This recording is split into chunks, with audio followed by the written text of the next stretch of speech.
All right, everyone. Welcome back to the 580 show, episode 85. Myself, Jason Frawley, Nick Ferrantino, and the one and only Riley Flynn. Um, I guess let's get right into it this week. The boys went to Harrisburg for a strongman comp. Let's talk about it a little bit.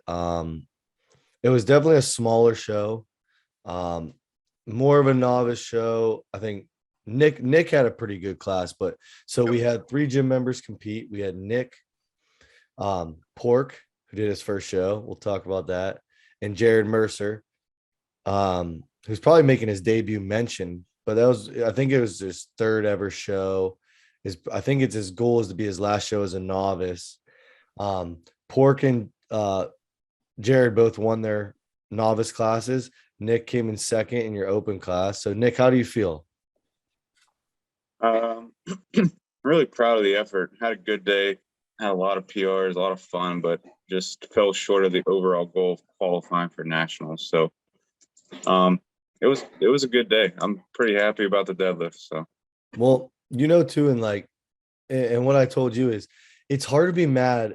I know Frawley and I have talked about this a bazillion times, but it's hard to be mad when you go to a show and you literally PR on all 5 events. Like you exceed your expectations. You get in that like plus 5 to 10% range of like expectations, which is about like the upper threshold of what you can expect, right?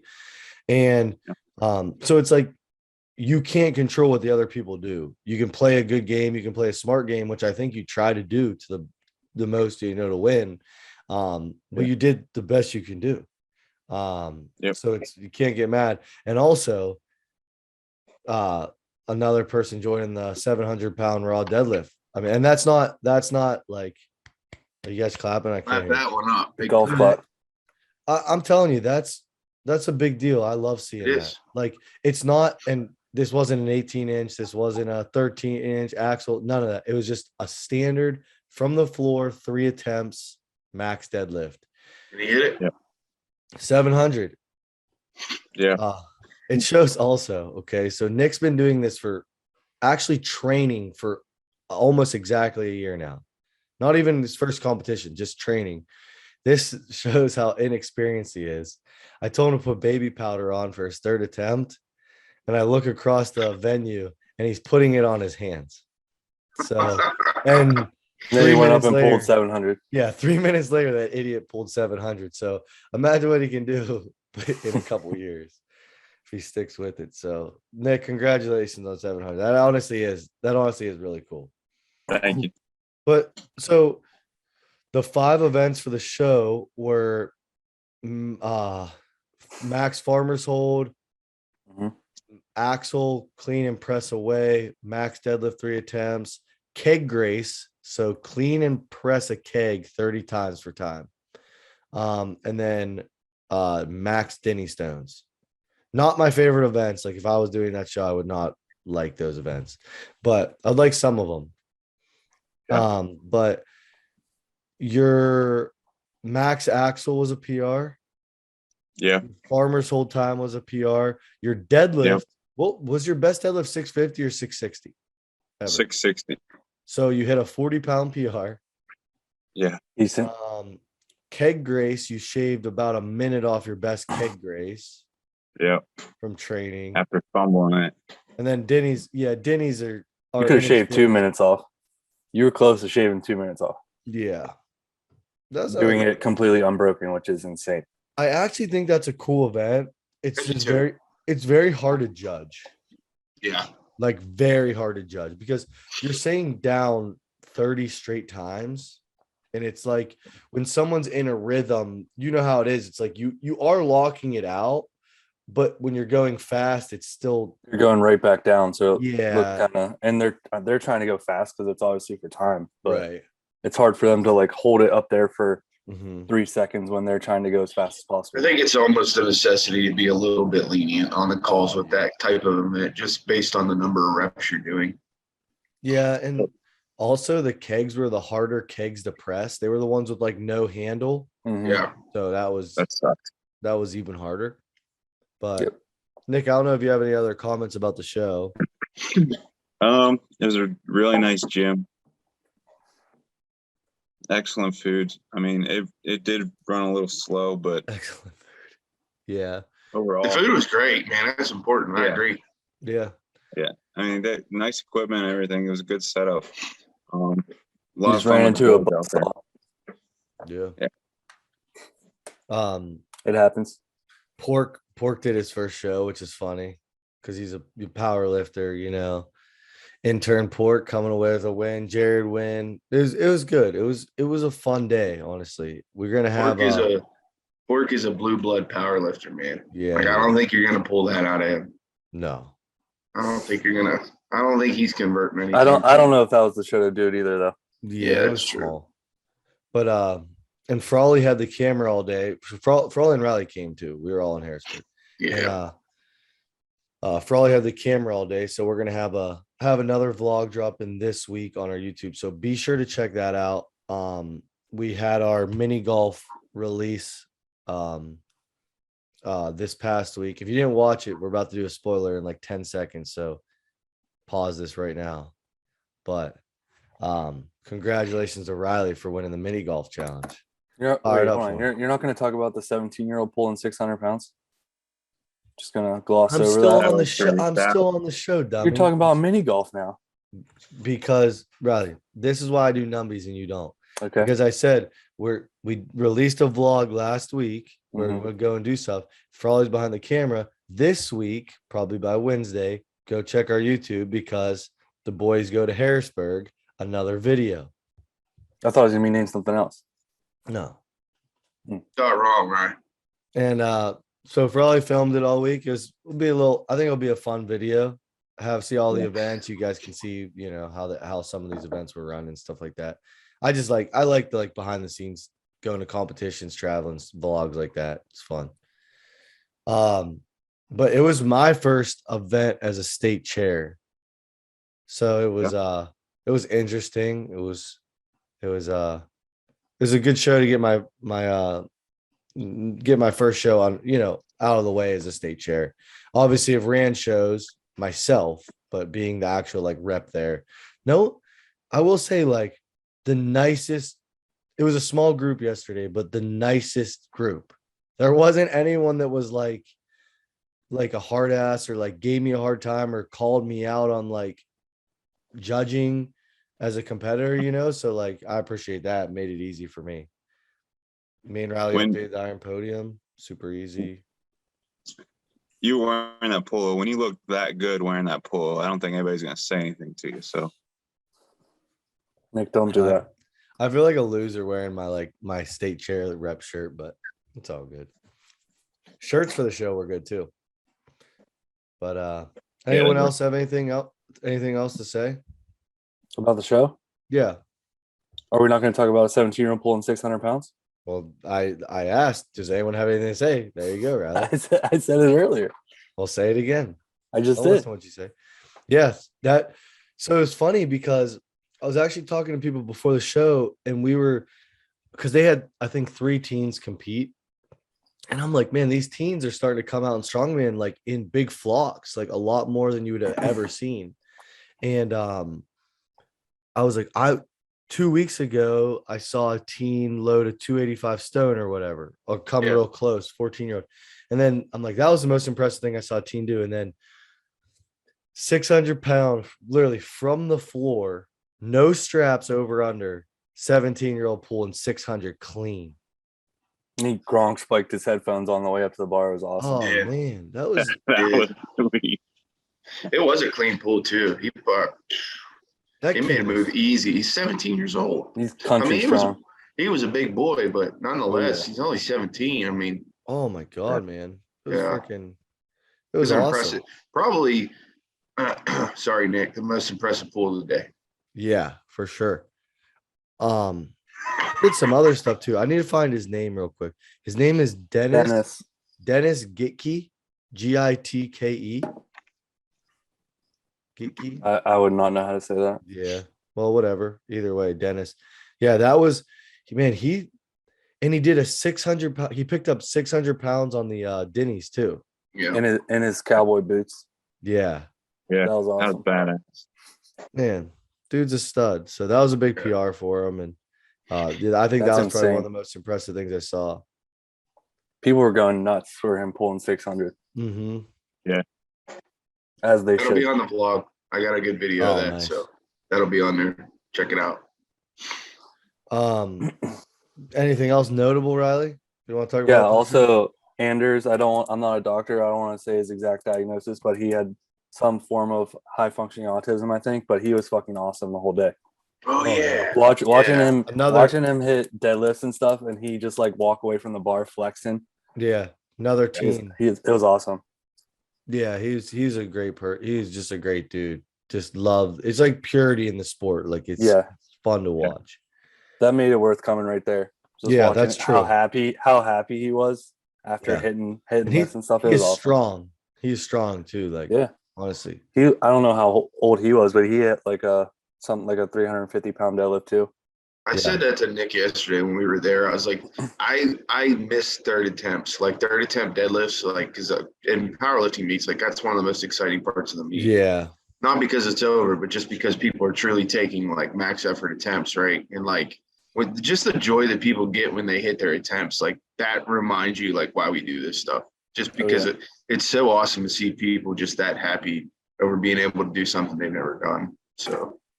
Right. Oh, yeah. You know, the time and the hours and the I don't know, sweat, the amount of work that goes into those PRs. So it's really cool whenever you get to see people hit them. Right. OSG, so strongman, we'll stick with strongman for a second. Got some powerlifting stuff too, but OSG qualifiers are due today, right? Yep. So tonight by what? Probably midnight or something. I think midnight's the cutoff. So I've been following it a little bit. I know I'm not attending OSG this year. I just can't with wedding, honeymoon, everything. So but pretty big numbers. Outrageous numbers. One thing I'll say, and I swear this is just, it's overall, it's not one person, but I really do think if we're going to continue online qualifiers for strongman, we've talked about there needs to be a threshold that you weigh in under. Like you don't need to be the weight. I understand that you're not going to be 175, but there needs to be something. Like I think my solution would be that you have to weigh less than the class above you. Okay. So if you're 80 kilo, you weigh 90 kilo or below. Exactly. Like actually on the scale. If you're 90 kilo, you weigh 105 or below. So it's at least reasonable. Like, I don't know. That's just my thoughts. I don't know what you guys think about that. So like I get the whole reasoning of not making people weigh in, whatever. They're just going to train how they train. But if we're going to act like a weight cut doesn't affect performance, I don't really think, I don't cut, but I've seen enough water cuts to know, you're going to take a little bit of a hit if you have a drastic cut, right? And I also think part of being a weight class athlete, one of the most important things of being a weight class athlete is the weight class. So like, if you're going to compete, if you were at a competition, if this was not online, these qualifiers were not online, and you were going to go do a qualifier in person, you would have to make weight. So if you throw the weight classes out, or even being in the neighborhood of being in the weight class, why even have weight classes at that point?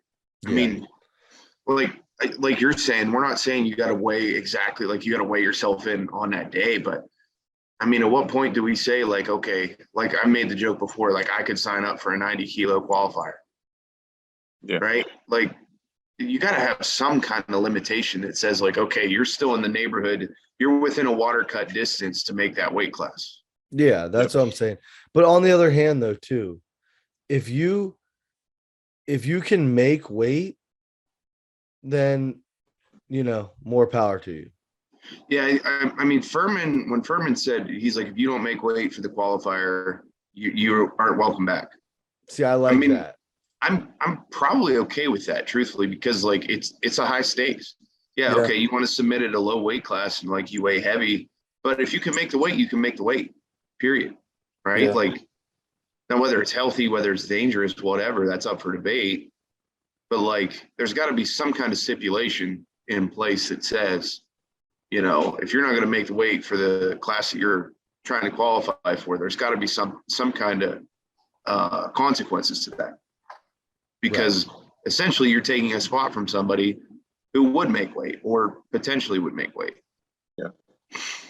Yeah, So, that's a fine line. But if we're being honest with ourselves, there's a reason that people cut to a weight class lower than what they walk around at. There's a reason they Sure. do that. So you they have, can to, you have to do compete it to with be those competitive. people. Right. Yeah, you have to do it to be competitive. But The I mean, guys at the there's top. there's a fine line with that, and how far you cut or say you can cut. Right. Yeah, I agree.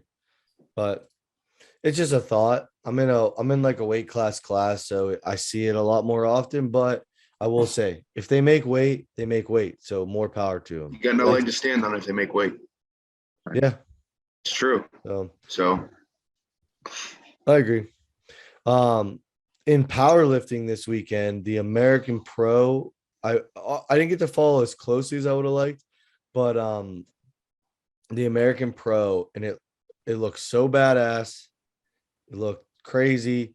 It looked like a real professional sporting event. I mean, Yep. I'll have to ask Ben Pavernick how it was and those guys, but it looked so cool. You saw a ton of world records. So real quick on the weigh-ins, it's actually kind of a nice transition. The American Pro, so it's a professional meet, right? That's what they're going for. Mike Moreno put on a powerlifting meet. It was outside of DC. They were really trying to attempt to show that these are professional athletes, trying to really present it in a manner that shows that this is a competitive sport. If you didn't make weight for the American Pro, you didn't get to compete. Not move up a weight class. Oh, that's cool. Not move up a weight class. You did not get, if you did not make weight, you did not compete.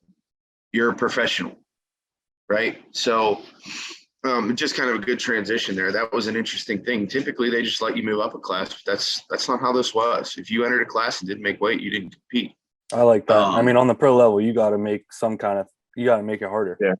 Yeah. Yep. And that was Furman's point too, was you're a professional athlete. Like this is part of the gig. And we have to put some responsibility on the shoulders of the athlete to make the weight that they say they're going to be at. Mm-hmm. As for the actual presentation though, I mean, they had walkouts for like big lifts, right? Like they announced the lifter like going to the platform to take attempts. You got your own PR songs. Yeah. I mean, they let you pick your songs to go out and lift to. Pretty awesome. They the standards of the judging was very, very strict. Again, professional athlete, right? Like if you're trying to truly present the sport of powerlifting in a way that is appealing to the average spectator, you have to withhold a high standard. And from what I saw, I mean, obviously I didn't get to watch the entire thing, but it was very strict, but it was fair. Everybody that was getting their squats, they were good squats. Deadlifts, bench, same thing. So I think there were 3 all-time world records broken. Andrew House broke Eric Lillibridge's record, and Eric Lillibridge's record has been around for a long time. Yeah. So, and he was actually under the tutelage of Lillibridge for a long time. So that's kind of cool that he could break his coach's record. And then I think it came down to like the last deadlift of the day yesterday. John Hack won the overall meet. He totaled 2250 at 198. So that's actually, it's ridiculous. So that's actually a all-time world record for the 198, the 220, and the 242. So he is higher than those other classes. The 242 raw was broken by Death Grip Derek. I don't know how to pronounce his last name. But he actually attempted to beat John Hack on his last deadlift. So he hit the all-time world record for the 242 raw, so sleeves. And he missed the deadlift, but I saw a video from Ben, and the place was electric. I mean, people are up and screaming. The commentators are screaming. They're going crazy for this lift because he's trying to win the meet, and essentially he's trying to win a big payday, you know? So it looked freaking awesome. It looked awesome. So And a guy pulled Dan Griggs, I think weighs 265 pork set or something. yeah, I think he's in the 275 class. He deadlifted 1,075 pounds raw. Yeah, So yeah, outrageous.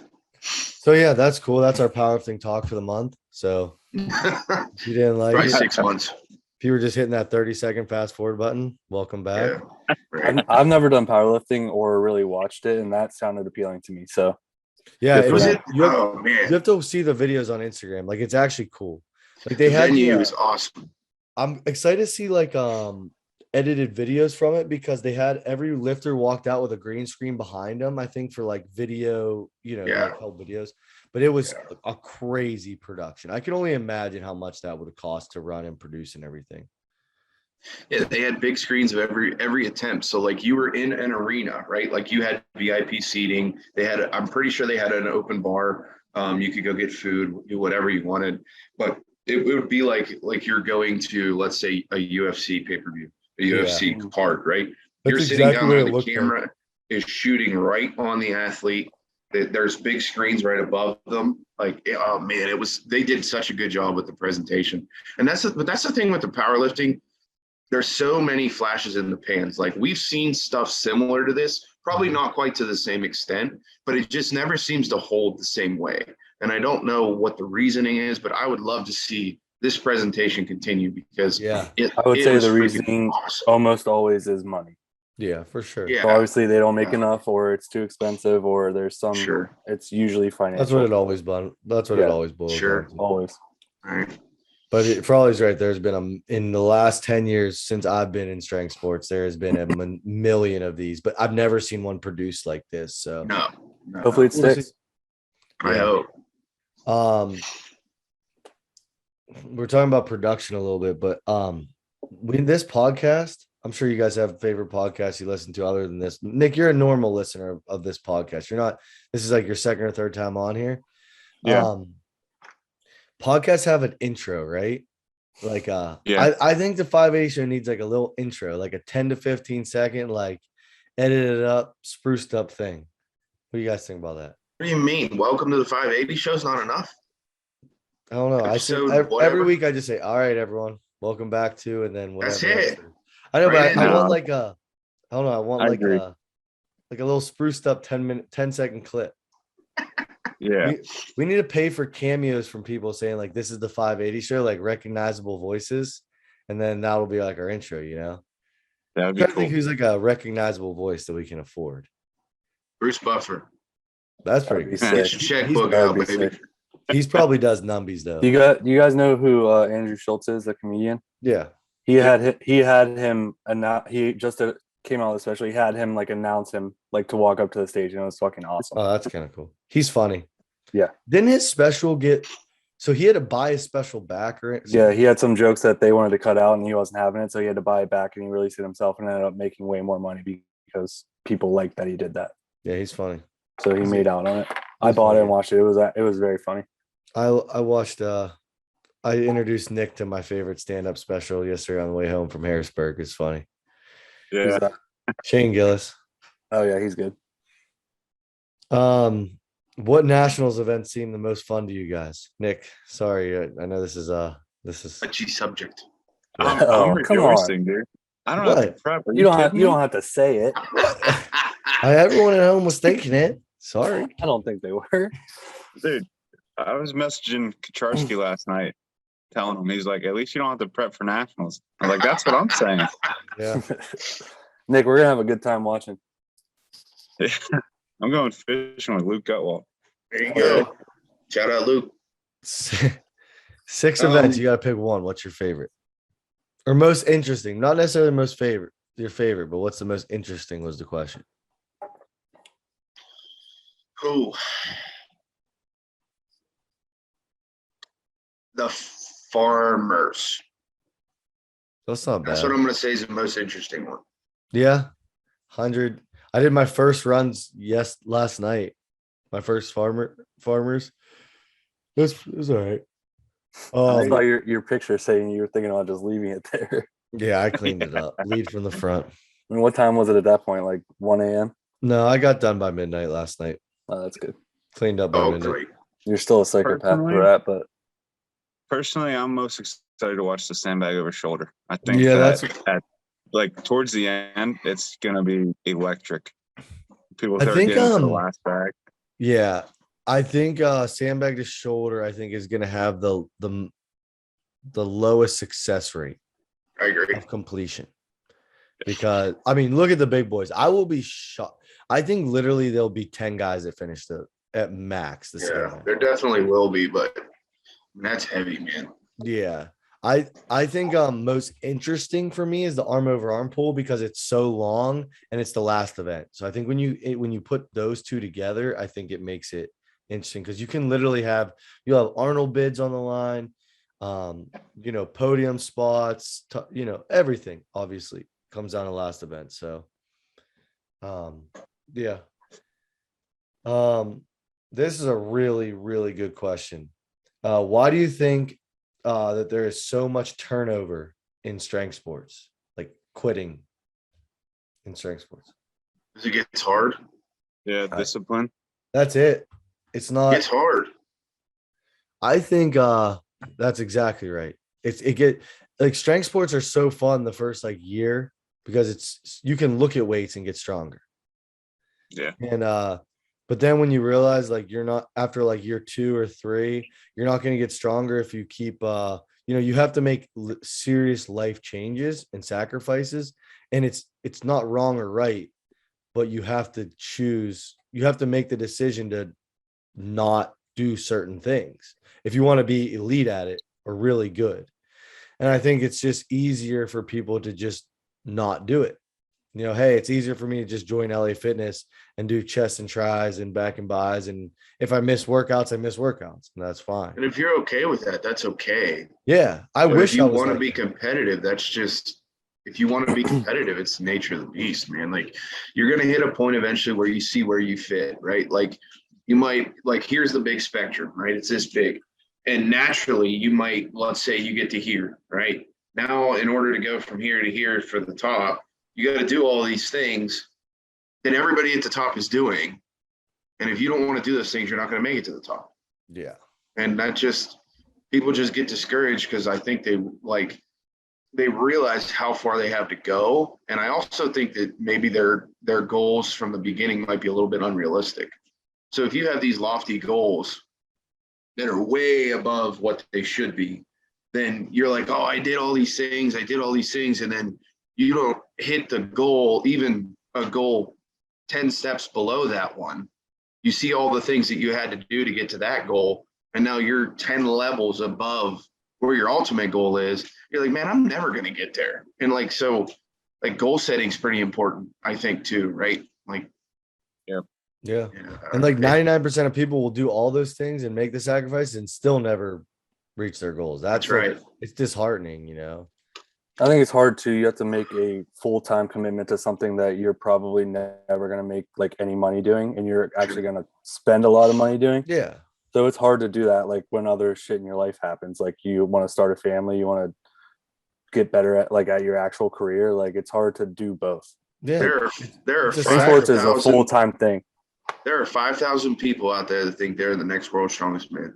Yep.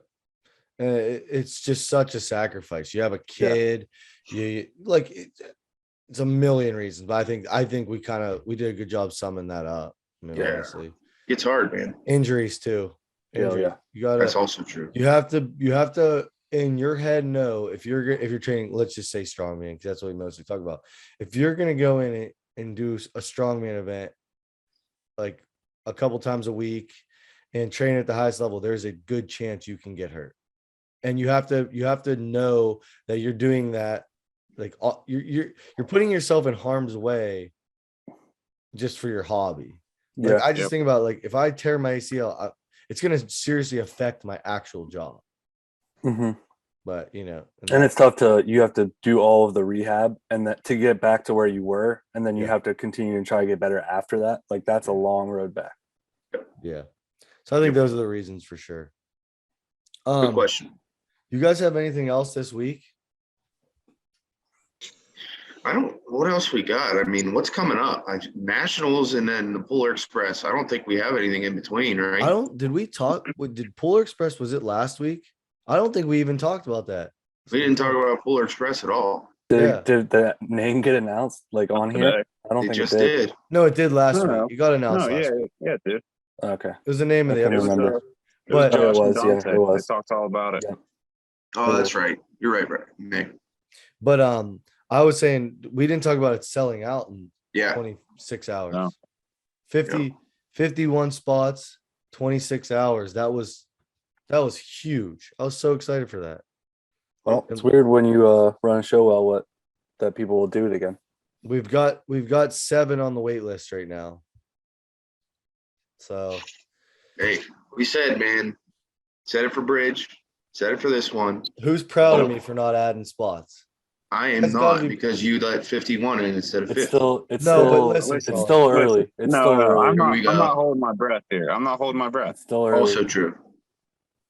I want to hear what Josh has to say for himself about 51 instead of 50. All right, so He says listen. I'm not adding spots, but all I see is an extra spot. So This one is I was legit. sitting heard this there one. and a guy was talking to me about signing up right then and there. And he called me, messaged me and said, dude, I was literally typing in my card information and then it went to sold out. So he was like, there was 2 Yeah, guys. we told you not to wait. There was 2 guys signing up at the exact same time. So I was like, dude, come on in. 51. Right. Lucky number 51. Let's go. Miles Jack. Yeah. I can't see past my nose. All I see is Polar Express. I'm so ready. But yeah, we'll see you guys all there at Polar Express. I'm so Yeah. excited. For sure. It's gonna be fun. I can't promise anyone from the wait list will get in. I'm sure some will, there'll be dropouts and stuff. But Always happens. Yeah. if you if you're thinking about competing, I would jump in the second you hear this because there's already 7 on the wait list. There might be more by the time you hear this. So I don't know how many will get in off the wait list. So, but that's all I got this week. Fun That's all I trip. got, man. Yeah, another good successful trip across the state. Seems like we do it way too often, but We got to have more this way. yeah, I know you're trying, but you can only run so many shows every year. I'm not running. We got to have more over here. Yeah. Shout out to Newport Diner. Oh, that's facts. Truth. Restaurant. Yep. Newport Restaurant. It saves the weekend every weekend. Yep. Great. All I look forward to. That's the little prize at the end of the tunnel is go in and get that Del Monaco and some ice cream. If you're ever traveling on the turnpike, you're going to the beach for family vacation, take the whole family out there. You won't regret it. That's No, very great. good. It's literally Great right off the service. turnpike. You literally get off and it's right there. And you get right back on. The restaurant owners really care. They genuinely do. They recognized us when we walked in. They knew we were Yep. coming. They took care of us. They, it's really like talking to somebody who actually like genuinely cares about what they're doing. So Right. it's a good place. It's a good family spot. Oh So yeah. very good. But subscribe to 580 Barbell on YouTube. Like I said, upcoming video this week. Go watch the mini golf video if you haven't yet. We got, I think the week before we had me at Strong Getting too. So another competition vlog coming out this week. So excited.